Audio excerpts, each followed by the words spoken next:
Hello and welcome to Tips from the Track in association with GoRacing.ie and ToteIreland.com. We're here at Punchestown Racecourse on day one of the 5-day Punchestown Festival. I'm Martin Murphy from Horse Racing Ireland. I'm joined today by Noel Hayes from Tote Ireland and David Jennings of the Racing Post. And hopefully we'll point you in the direction of a couple of winners. Well, Noel, a big day for the Tote today, plenty of Tote guarantees. Absolutely, Martin, yeah, first day of the Punchestown Festival, and it's always a great week for Tote punters. Big guarantees today and every day. 40,000 of a play spot guarantee, 50,000 of a pick six guarantee, and 25,000 of a jackpot guarantee. Obviously, race one is the start of both the pick six and the play spot, and I think you might have a horse for us in that, Martin. Well, I was just looking at last year's race there before we came over, and I thought Lark Caulfield ran a very good race to finish second. Now, the ground was a lot faster today, so I'm not quite sure how he'd handle it. Around 7 or 8 to 1, I think he might have an each way chance.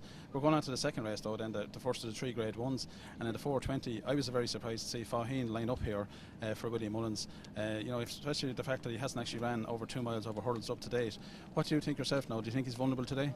Absolutely, Martin. I do think he's vulnerable. Yeah, I think obviously he was incredibly impressive in Cheltenham, but he did make a couple of mistakes coming for home that day. And I think over 2 mile around Punchestown, were he to make a mistake at the second last, for example, I think the others could be away and gone from him, and he mightn't have a chance to get back into the race. The horse I would like in the race is Western Boy. Ran a fine race here earlier in the season to be second to Vautour. I think he ran a fine race in the Supreme, and I think going back right-handed here today, he could be the selection at a big price, maybe each way with just 8 runners. He could be the one to turn over the hot favourite Faheen. That's an interesting choice. Noel, what was your take of that race yourself, Dave? Yeah, like everybody else, I was really surprised when Vautour wasn't declared. I think they just want to give Vautour a bit of extra time for the race on Friday. Look, I think Faheen is obviously the standout horse. He looked really special at Cheltenham. Obviously the jumping is a huge issue, but I think the rest of them are much of muchness. I really do. The one I thought might be a little bit of value without is the Liquidator. Won the bumper here last year. He's been really disappointing his last 2 runs, especially at Kempton. Just got a little bit out of pace, I thought, at Cheltenham, but he's 8 to 1 without, and I don't think there's that much between him and Sergeant Reckless Western Boy. Just think it's interesting. Noel's fancy Western Boy. Pat Fahey said yes, he's worked brilliantly, never worked as well, so I wouldn't put anybody off Western Boy. But just at the price, I thought 8 to 1 without the Liquidator was a small bit of value in an open race without the favourite. So some interesting toss there from the lads opposing the favourite there. The favourite's around 6 to 4 on at the moment, so that'd be interesting for Tote punters. Now we go on to the only handicap on the card, wide open one, 18 runners, the Bragwell.com handicap hurdle. Very hard to see what's going to even start favourite here, but possibly Willie Mullins' Lucky Bridle around 4 to 1, 9 to 2. What do you think here, Noel? Yeah, this is a minefield of a race, I think, Martin. I was fancying 2 horses for it, and it seems that price-wise was put up both of them. The Game Changer, I think, won over the course and distance earlier in the year. I think he's in a first-time hood. It'll help him settle, and the better ground will certainly help him as well. And the other horse as well is CB of Arthur Moores. Very inexperienced horse. Has only ever had 3 runs in his life. But has been progressive in his hurdle starts today. It missed out in getting into Cheltenham, comes here fresh. I would take the 2 of them against the field, but listen, I wouldn't put anybody off any of their selections here. It's such an open race, and it's just down to your own personal fancies, I guess. Yeah, the one I was looking at each way, the big price was Star of Aragon. What about yourself, Dave? What would you think here? Yeah, look, I think Lucky Bridle is the most likely winner of the race. I think he's well handicapped. We've seen what Dane King did at Fairy House, and I think Lucky Bridle is ahead of Dane King in the pecking order, and people are talking about Dane King as a Galway hurdle horse. Just the bigger prices. The 2 I like, obviously we're giving viewers plenty of value here, but the 2 I thought might have a bit of a chance, a very big price, was Dallasiri of Sabrina Harties. This has serious problems all year. She thinks she's got it back right this year. Won on the Saturday of the festival last year, and will like the ground. Just off 10-13 might have a little bit of chance. And another horse that's made a fool of me this year is Ali Cascade. I think he's really well handicapped. He ran an absolute stinker at Fairy House when I put him up. I really fancied him that day, but I just think if he comes back to his best, Ger Fox is a very talented rider, takes £7 off. Look, he's going to be about 20 to 1. I just thought he might be a little bit of value. Well, of course, the third race is the start of the jackpot, so it's advisable to be well covered there. So we're going into the 4th race now, the feature race of the day, the BioSports.com Champion Chase. And what a really open race we have in prospect. No Sir de Grugy, no Sprinter Sacra, obviously. So a wide open contest. The likes of Module and Summersby are disputing favouritism at the moment. Probably the best of the Irish looks to be Hidden Cyclone. How do you feel about this one, Noel? Yeah, Hidden Cyclone, I think he's been second in 4 Grade 1 races without having won one. I think he's got a good chance today, as do all the horses you've mentioned. One thing I would say is that both Hidden Cyclone and Module, I think they might be better left-handed, and obviously going right-handed today would count against them. I think Summersby, he's a stand-in dish in these 2 mile races. I think a track like Punchestown will suit him. He's been jumping superbly this year, and it's often been his Achilles heel in the past. I think he's a value bet here in this race, in fact, and I'd be very, very disappointed if he was out of the frame.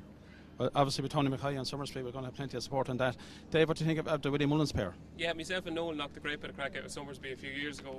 I fell in love with the horse about 4 or 5 years ago in Sandown. He won the Novice Chase on Tinkle Creek Day, and I just thought he was a superstar in the making, but he's just let me down so many times. But I'm going to give him one last chance today. I just think everything is in his favour today. He has the Grade 1 form going right-handed. You know, he beat Module Exeter earlier in the year, giving him £3.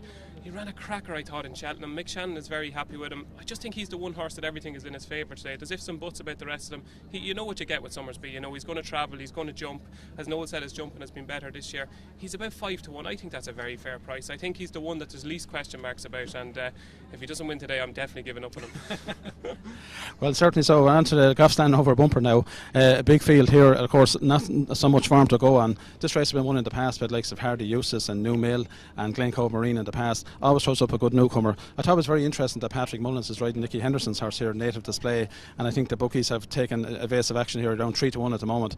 How would you see this race going, Noel? Yeah, this is really a pin-sticking exercise, Martin, and listen for the whispers on track.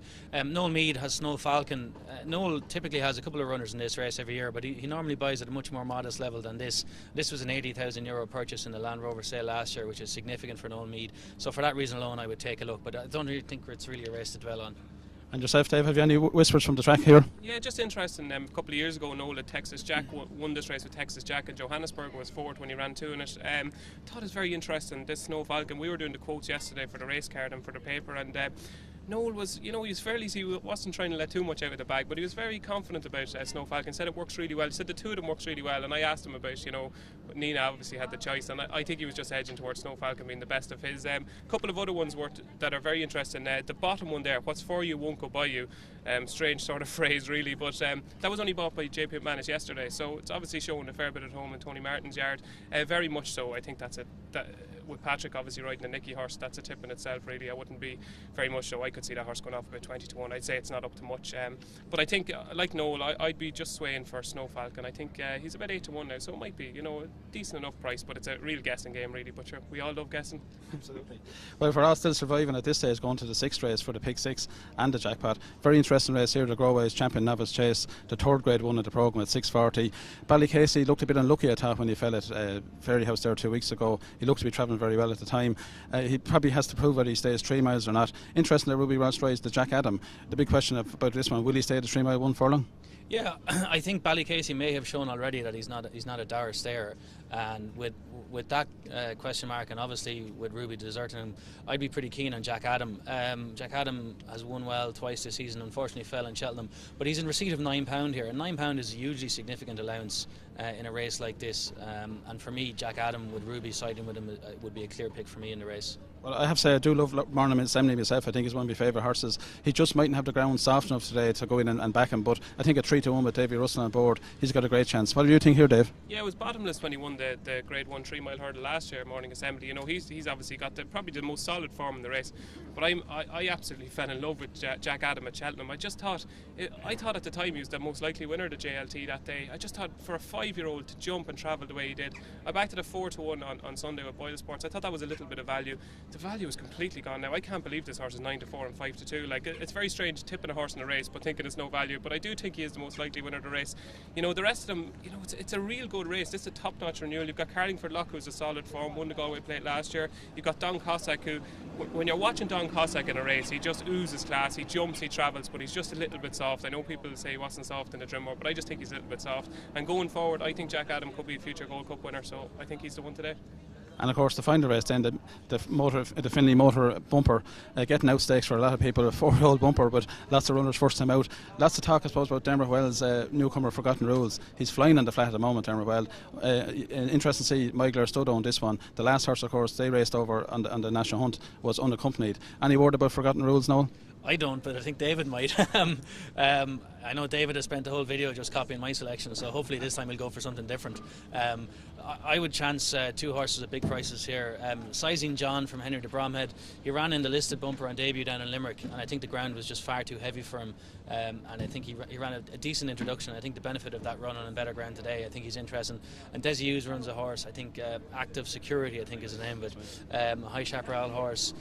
It's very unusual for Desi to run one in a bumper first time up, and when he does, it's worth taking note. I think the last horse Desi ran in a bumper first time up was Lieutenant Colonel here in the autumn when he won on debut in a bumper. So for that reason, those two against the red hot favourite, which I'm sure David is going to tip because he loves tipping favourites. Well, at this, David, I suppose we'll have to give you the final word on this one.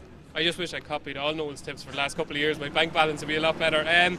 Look, forgotten rules. The dogs on the street are barking about it. I think the rats and the mice are even know about it on the street, so they do. He's obviously very well regarded. There's been talk about it for the last couple of weeks. He's very short. I think the best price this morning was 15 to 8 for mostly newcomers in a race. Very short price to be taken. Look, he'll probably win, but do you want to be taking that short of a price about something that you know nothing about and just going on word? The one I thought might be a little bit, might have a bit of a chance. He's a half brother to John Call, his Fine Theatre of Paul Nolan. See, Paul Nolan has done well with his bumper team this year, so I'd maybe take that as an alternative to the favourite, but I'd say the favourite could be quite a useful tool. Well, thanks very much, lads. Well, there you have it, lads. Hopefully we should have a good day at Punchestown today. As you can see, beautiful weather up above. Should be a big crowd. Lots of great racing.